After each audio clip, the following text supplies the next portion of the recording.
She doesn't see you the same way you see her. You feel it in her tone, her eyes, her silence. Hit like and subscribe if you're done chasing ghosts. Desire fades the moment she feels you reaching. Every word you send, every look you hold too long drains your power. Women don't crave men who need them. They crave men who can walk away without flinching.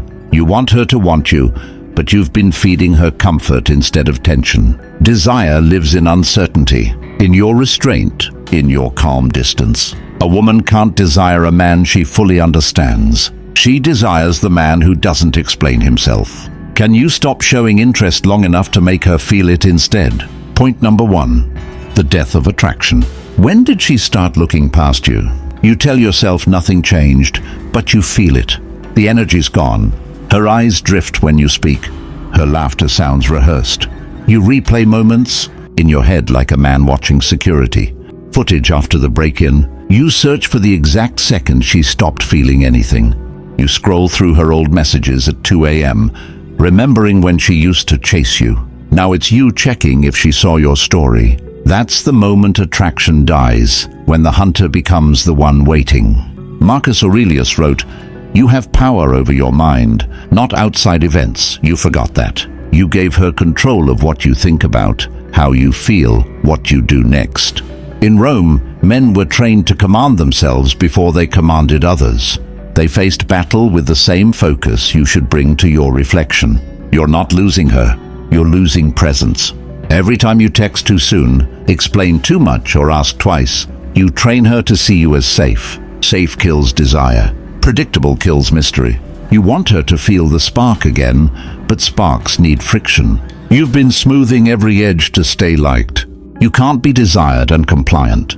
Not at the same time. Look in the mirror before you chase again. Ask if you desire a man who bends this easily. Pull back, rebuild distance.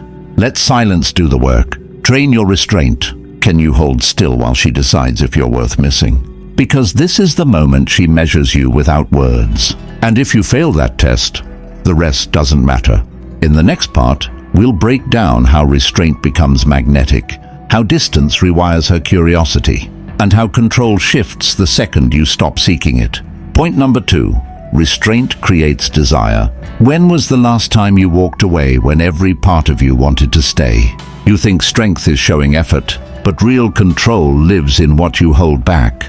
You've been taught to express, to chase, to prove. You text when she goes quiet.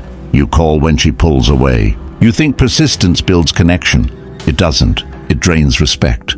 Picture this. You're standing in your kitchen. The phone's face up on the counter. Her name glows for a second, then disappears. You want to reply. You don't. The silence burns, but that burn is power returning. Seneca once said, "He who is brave is free." Freedom isn't walking away from her. It's walking away from your impulses. You can't make her want you by closing the gap.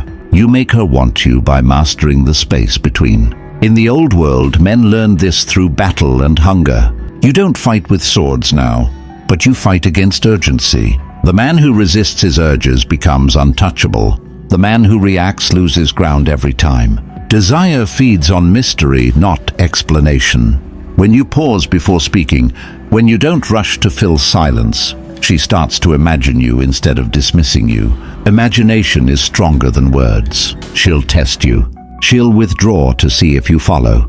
Most men do. You won't. You'll let her drift until she realizes distance feels colder.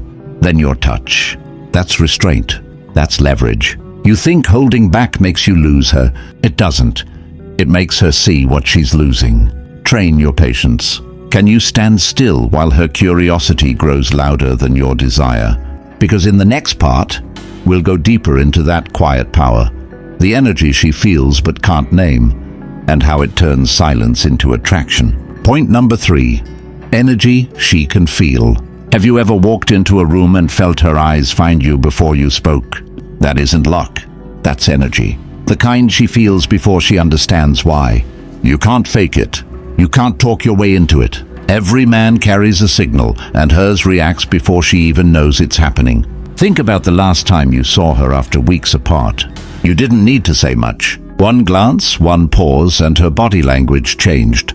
That shift was silent but real.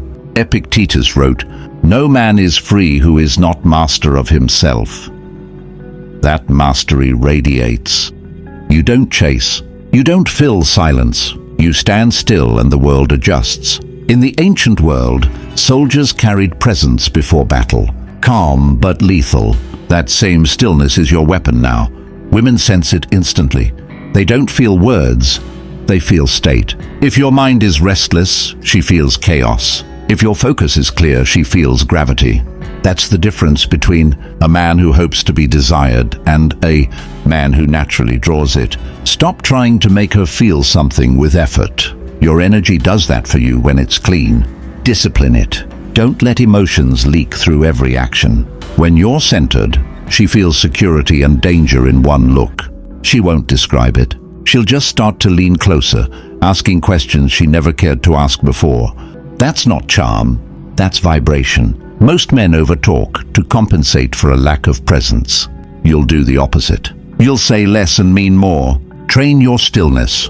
Can you project strength without a word and let her body feel what her mind can't explain? Because next, we uncover the hidden force behind that stillness and how mystery becomes the language of desire. Point number 4. Mystery over words. When did you start explaining yourself? You used to say less and mean more.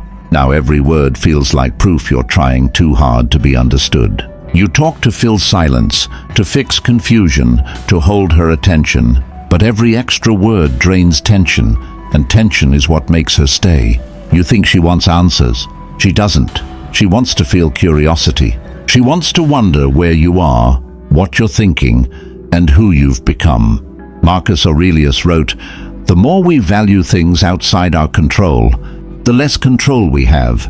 You can't control how she sees you, only how much you reveal." Every mystery you give away dies in the open. In the old world, men guarded their words like soldiers guarded gates. The more power a man held, the less he explained himself.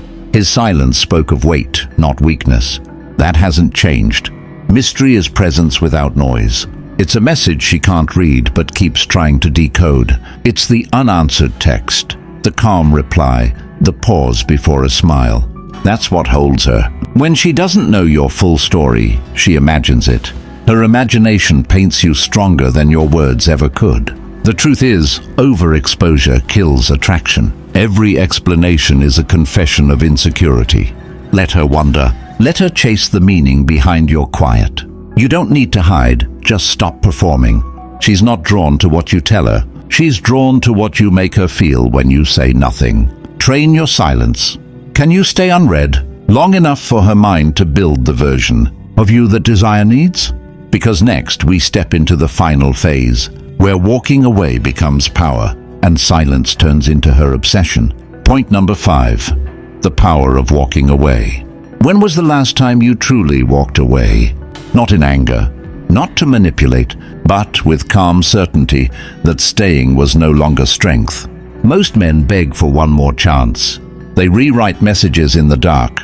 They wait for a sign that never comes. You've done it too. You stared at your phone, waiting for her to remember what you gave her. She didn't, because she can't feel loss while you're still available.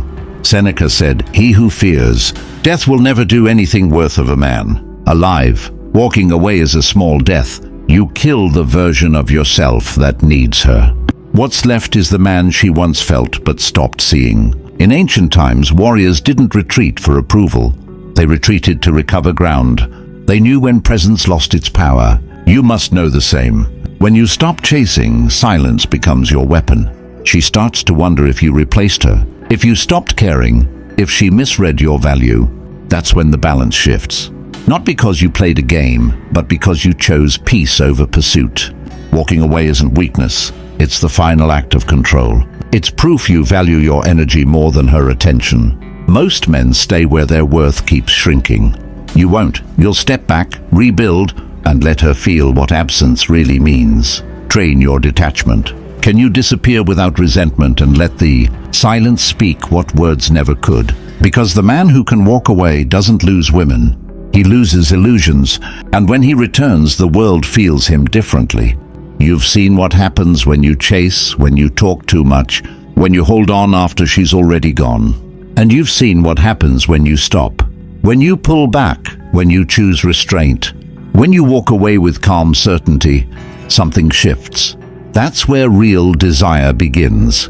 That's where your strength lives. If you watched this far, it means you're not looking for tricks or shortcuts. You're building presence. You're learning to master yourself, not her. That's rare, and I respect that.